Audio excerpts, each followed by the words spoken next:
maintenant, je vous invite à trouver tous les homophones que vous avez sur votre violoncelle. Hein, en français, un homophone, c'est un mot qui sonne pareil comme un autre, qui n'a pas le même sens, mais qui a le même son.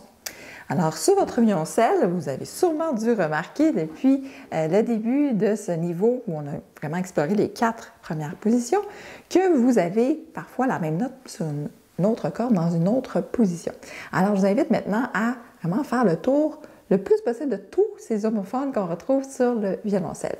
Je vous donne un exemple. Par exemple, vous voulez aller jouer la note Fa. Donc, la note Fa sur votre corde de Ré, vous la connaissez bien, c'est le deuxième doigt en première position. Mais où se trouve ce Fa-là ailleurs sur votre manche? Le savez-vous? Vous pouvez bien sûr aller consulter le tableau, mais c'est bien de savoir par cœur, parce que ça vous donne ensuite des options pour éventuellement choisir vos doigtés.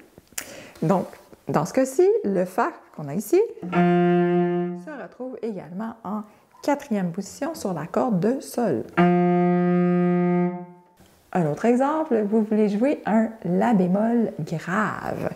Donc, La bémol, comme un Sol dièse, en demi-position sur la corde de Sol. Où allez-vous trouver ce même son sur votre violoncelle? Donc, en 4e position, sur la corde de Do, avec un deuxième doigt. Vous pouvez même aller plus loin avec cet exercice-là pour trouver, par exemple, tous les La bémol que vous avez dans les 4 premières positions.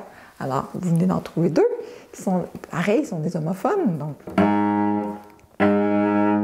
Mais non, on a aussi un La bémol plus aigu. Alors, où se trouve-t-il?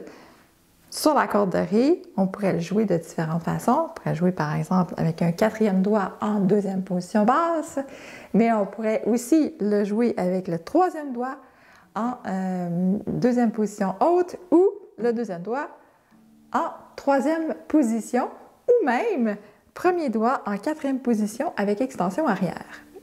Donc, vous voyez un peu ce que je veux dire par vraiment avoir cette conscience de la géographie du manche de votre violoncelle des 4 premières positions.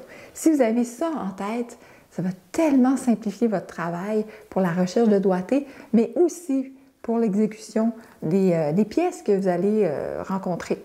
Donc, plus vous avez cette connaissance-là de votre carte géographique du manche, avec toutes les possibilités que vous pouvez aller chercher, plus c'est facile ensuite de se débrouiller facilement dans les changements de position.